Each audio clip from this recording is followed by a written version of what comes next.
नमस्कार। मैंने कल 31 जुलाई को कथा सम्राट प्रेमचंद जी की जयंती के अवसर पर उनके पुण्य स्मरण के लिए उनकी कहानी दो बैलों की कथा का पाठ किया था और उसके साथ ही उससे जुड़ती हुई संवेदनात्मक रूप से जुड़ती हुई अपनी कविता किस पाताल में धंस जाऊं का भी पाठ किया था। ये वीडियोज मैं बहुत देर से अपलोड कर पाया था, लेकिन जब मैंने फेसबुक पे देखा तो मेरा उत्साह द्विगुणित हो गया।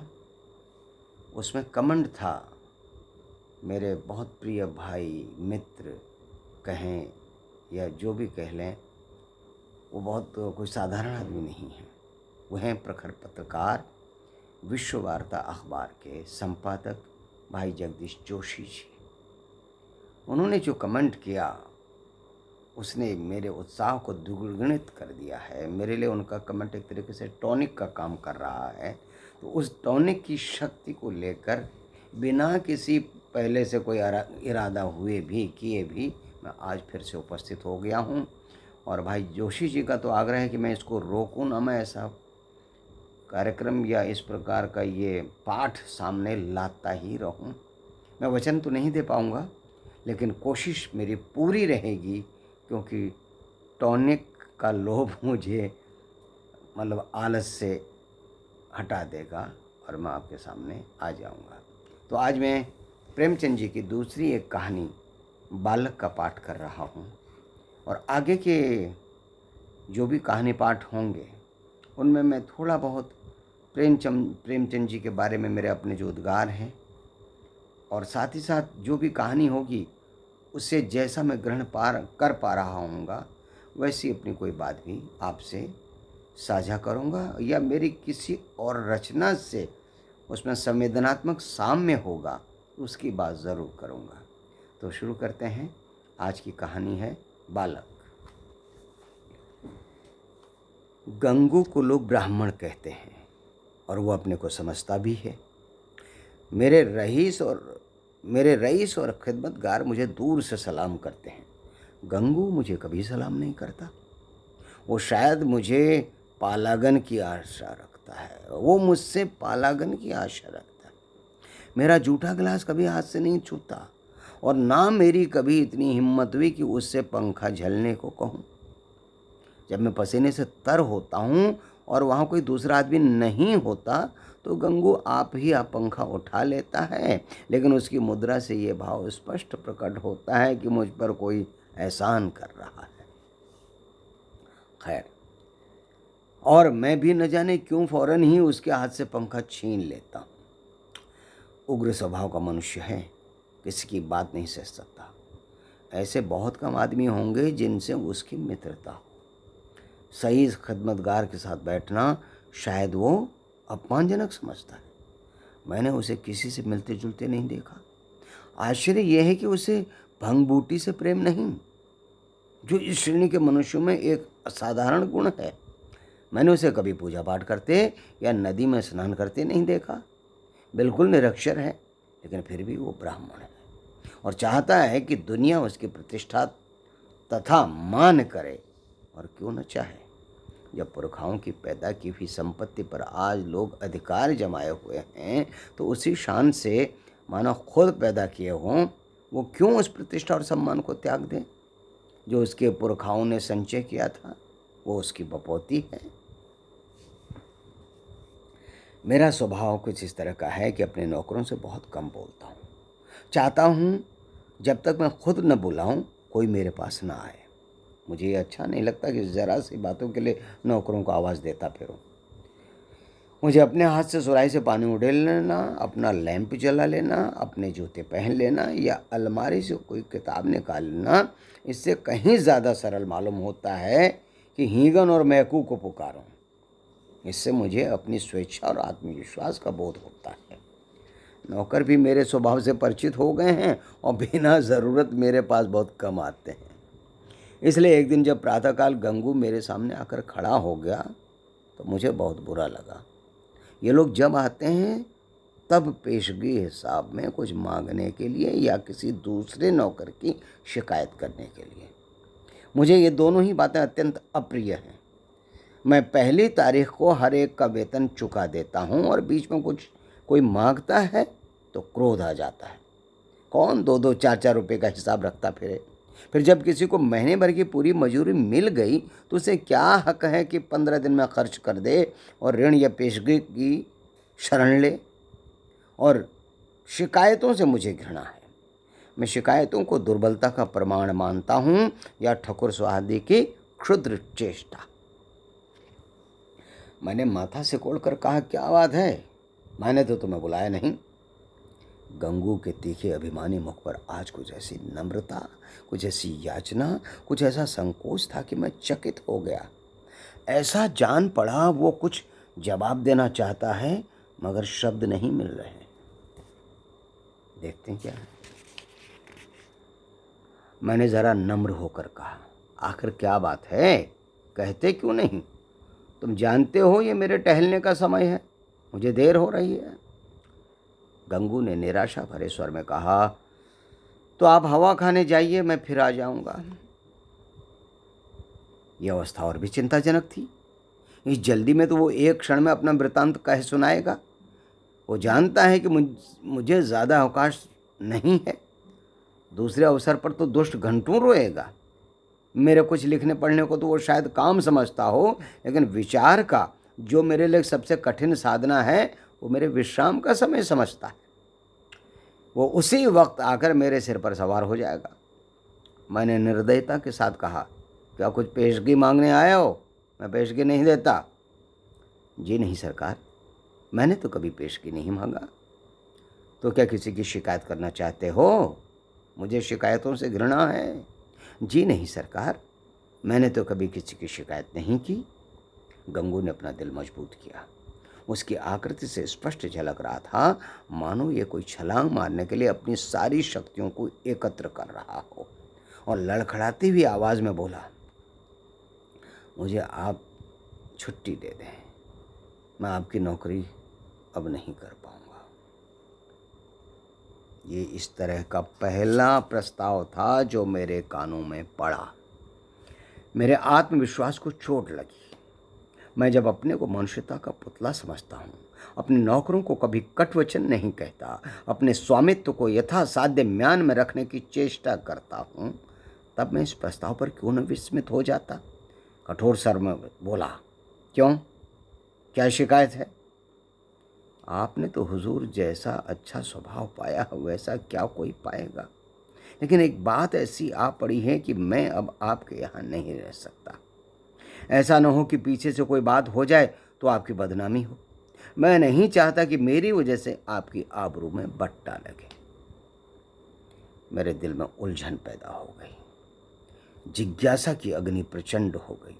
आत्मसमर्पण के भाव से बरामदे में पड़ी हुई कुर्सी पर बैठकर बोला, तुम तो पहेलियां बुझा रहे हो, साफ साफ क्यों नहीं कहते, क्या मामला है? गंगू ने बड़ी नम्रता से कहा, बात यह है कि वो स्त्री जो अभी विधवा आश्रम से निकाल दी गई है, वो गोमती देवी। गंगू चुप हो गया।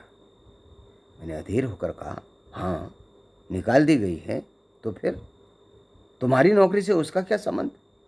गंगू ने जैसे अपने सिर पर भारी बोझ जमीन पर पटक दिया। मैं उससे ब्याह करना चाहता हूँ बाबूजी। मैं विस्मय से उसका मुंह ताकने लगा। वो पुराने विचारों का पोंगा ब्राह्मण जिसे नई सभ्यता की हवा तक न लगी, उस उल्टा से विवाह करने जा रहा है, जिसे कोई भला आदमी अपने घर में कदम भी न रखने देगा। गोमती ने मोहल्ले के शांत वातावरण में थोड़ी सी हलचल पैदा कर दी। कई साल पहले वो विधवा आश्रम में आई थी। 3 बार आश्रम के कर्मचारियों ने उसका विवाह कर दिया था, पर हर बार वो महीने 15 दिन के बाद भाग गई थी। यहाँ तक कि आश्रम के मंत्री ने अब की बार उसे आश्रम से निकाल दिया था। तब से वो इसी मोहल्ले में कोठरी लेकर रहती थी और मोहल्ले के शोधों के लिए मनोरंजन का केंद्र बनी हुई थी। मुझे गंगू की सरलता पर क्रोध भी आया और दया भी। इस गधे को सारी दुनिया में कोई स्त्री ही न मिलती थी जो इससे ब्याह करने जा रहा है। जब वो 3 बार पतियों के पास से भाग आई तो इसके पास कितने दिन रहेगी? कोई गांठ का पूरा आदमी होता तो एक बात थी, शायद साल 6 महीने टिक जाती। ये तो निपट आंख का अंधा है, 1 सप्ताह भी तो निभाना होगा। मैंने चेतावनी के भाव से पूछा, तुम्हें इस स्त्री की जीवन कथा मालूम है? गंगू ने आंखें देखी गंगू ने आंखों देखी बात की तरह कहा, सब झूठ है सरकार, लोगों ने हक नाहक उसको बदनाम कर रखा है। क्या कहते हो? वो 3 बार अपने पति के पास से नहीं भाग आई। उन लोगों ने उसे निकाल दिया था तो क्या करती? कैसे बुद्धू आदमी हो, कोई इतनी दूर से आकर विवाह करके ले जाता है, हजारों रुपए खर्च करता है, इसलिए कि वो औरत को निकाल दे। गंगू ने भावुकता से कहा, जहाँ प्रेम नहीं है हुजूर, वहाँ कोई स्त्री नहीं रह सकती। स्त्री केवल रोटी कपड़ा नहीं चाहती, कुछ प्रेम भी तो चाहती है। वे लोग समझते होंगे कि हमने एक विधवा से विवाह करके उसके ऊपर कोई बड़ा एहसान किया है, चाहते होंगे कि तन मन से वो उनकी हो जाए, लेकिन दूसरे को अपना बनाने के लिए पहले उसका बन जाना पड़ता है। हुजूर, ये बात है। फिर उसे एक बीमारी भी है, उसे कोई भूत लगा हुआ है। वो कभी कभी बकबक भी करने लगती है और बेहोश हो जाती है। और तुम ऐसी स्त्री से विवाह करोगे? मैंने संदिग्ध भाव से सिर हिलाते हुए कहा, समझ लो जीवन कड़वा हो जाएगा। गंगू ने शहीदों के से हुए संदेश नहीं, गंगू ने शहीदों के वे से आदेश से कहा। हो सकता है उसमें प्रिंटिंग मिस्टेक हो। गंगू ने शहीदों की तरह एक आदेश से कहा, मैं समझता हूँ मेरी जिंदगी बन जाएगी बाबूजी, आगे भगवान की मर्जी। मैंने जोर देकर पूछा, तो तुमने तय कर लिया है? हाँ हुजूर। तो मैं तुम्हारा इस्तीफा मंजूर करता हूँ। मैं निरर्थक रूढ़ियों और व्यर्थ के बंधनों का दास नहीं हूँ, लेकिन जो आदमी दुष्टा से विवाह करे उसे अपने यहाँ रखना वास्तव में जटिल समस्या थी। आए दिन टंडे बखेड़े होंगे, नई नई उलझनें पैदा होंगी, कभी पुलिस आएगी, कभी मुकदमे खड़े होंगे, संभव है चोरी की वारदातें भी हों। इस दलदल से दूर रहना ही अच्छा। गंगू क्षुधा पीड़ित प्राणी की भांति रोटी का टुकड़ा देखकर उसकी ओर लपक रहा है। रोटी जूठी है, सूखी हुई है, खाने योग्य नहीं है, इसकी उसे परवाह नहीं। उसको विचार बुद्धि से काम लेना कठिन था। मैंने उसे पृथक कर देना ही मैं ही अपनी कुशल समझी। 5 महीने गुजर गए। गंगू ने गोमती से विवाह कर लिया था और उसी मोहल्ले में एक खपरेल का मकान लेकर रहता था। अब वो चाट का खोमचा लगाकर गुजर बसर करता था। मुझे जब कभी बाजार में मिल जाता तो मैं उसकी कुशल क्षेम पूछता। मुझे उसके जीवन से विशेष अनुराग हो गया था। वो एक सामाजिक प्रश्न की परीक्षा थी, सामाजिक ही नहीं, मनोवैज्ञानिक भी। मैं देखना चाहता था इसका परिणाम क्या होता है। मैं गंगू को सदैव प्रसन्न मुख देखता। समृद्धि और निश्चिंतता के मुख पर जो एक तेज और स्वभाव में जो एक आत्मसम्मान पैदा हो जाता है, वो मुझे यहाँ प्रत्यक्ष दिखाई देता था। रुपए 20 आने की रोज बिक्री हो जाती थी। इसमें लागत निकालकर 8-10 आने बच जाते थे। यही उसकी जीविका थी। किंतु इसमें किसी देवता का वरदान था, क्योंकि इस वर्ग के मनुष्यों में जो निर्लज्जता और विपन्नता पाई जाती है, इसका यहाँ चिन्ह तक न था। उसके मुख पर आत्मविश्वास और आनंद की झलक थी, जो चित्त की शांति से ही आ सकती थी। एक दिन मैंने सुना कि गोमती गंगू के घर से भाग गई। कह नहीं सकता क्यों। मुझे इस खबर से एक विचित्र आनंद हुआ। मुझे गंगू के संतुष्ट और सुखी जीवन पर एक प्रकार की ईर्ष्या होती थी। मैं उसके विषय में किसी अनिष्ट की, किसी घातक अनर्थ की, किसी लज्जास्पद घटना की प्रतीक्षा करता था। इस इंसान की प्रवृत्तियों के कैसे बड़े शल्य चिकित्सक हैं प्रेमचंद जी। कितनी गहरी परतों में कुरेद कुरेद कर और उतार उतार कर मानव मनोवृत्तियों का कैसा खुलासा करते हैं। अद्भुत, कितनी सरलता से, बिना लेखक की ओर से एक समीक्षक हुए बगैर, एक उपदेशक हुए बगैर वो क्या कमाल करते हैं। खैर, आगे बढ़ते हैं। अब देखें, हाँ, इस खबर से ईर्ष्या को सांत्वना मिली और दूरदर्शिता का दंड भोगना पड़ा। अब देखें बच्चा कैसे मुंह दिखाते हैं। अब आंखें खुलेंगी और मालूम होगा कि लोग जो उन्हें इस विवाह से रोक रहे थे उनके कैसे शुभ चिंतक थे। उस वक्त तो ऐसा मालूम होता था मानो आपको कोई दुर्लभ पदार्थ मिला जा रहा हो, मानो मुक्ति का द्वार खुल गया है। लोगों ने कितना कहा कि ये स्त्री विश्वास के योग्य नहीं है, कितनों को दगा दे चुकी है, तुम्हारे साथ भी दगा करेगी, लेकिन इन कानों पर जूं तक न रहेगी। अब मिले तो ज़रा मिजाज पूछूं, कहूं क्यों महाराज, देवी जी का ये वरदान पाकर प्रसन्न हुए या नहीं? तुम तो कहते थे वो ऐसी है और वैसी है, लोग उस पर केवल दुर्भावना के कारण दोष आरोपित करते हैं। अब बतलाओ किसकी भूल थी? उसी दिन संयोगवश गंगू से बाजार में भेंट हो गई। घबराया हुआ था, बदहवास था, बिल्कुल खोया हुआ। मुझे देखते ही उसकी आंखों में आंसू भर आए।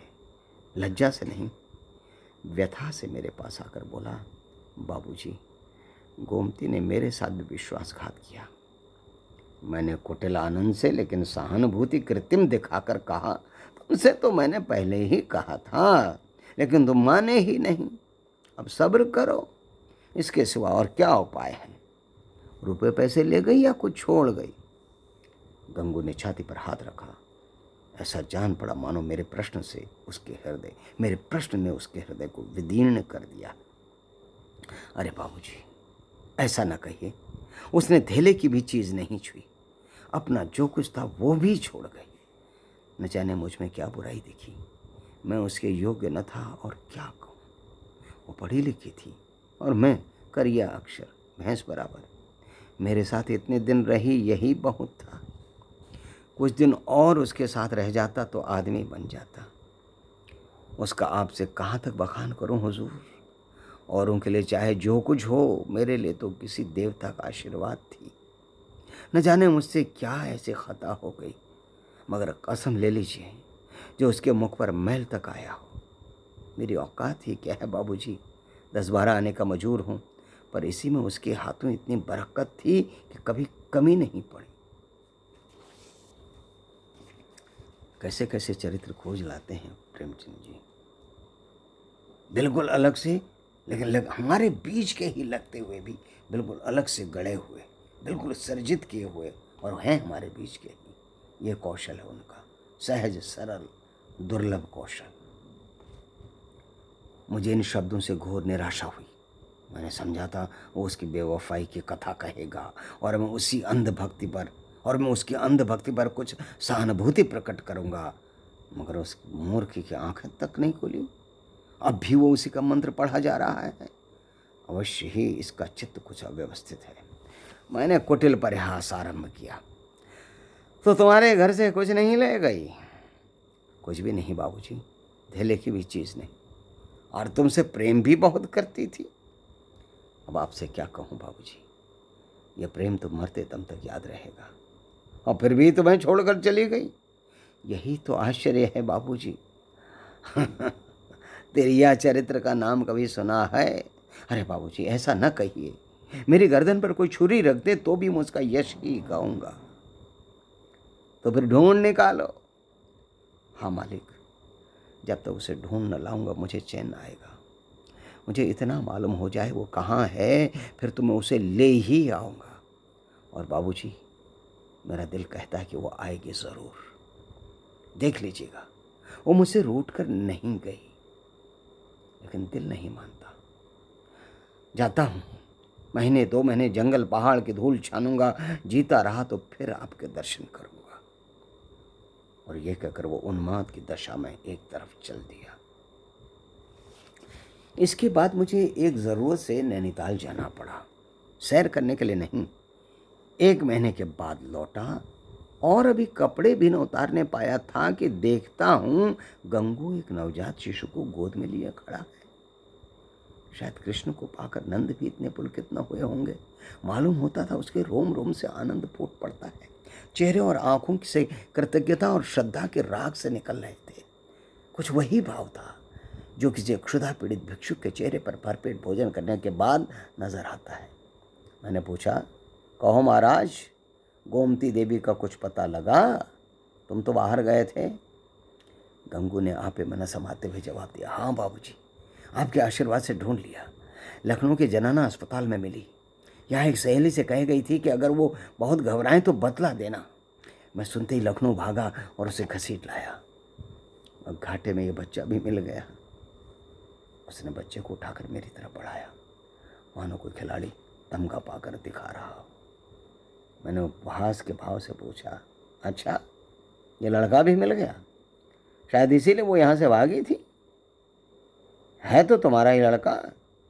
मेरा काहे को है बाबूजी, आपका है, भगवान का है। तो लखनऊ में पैदा हुआ?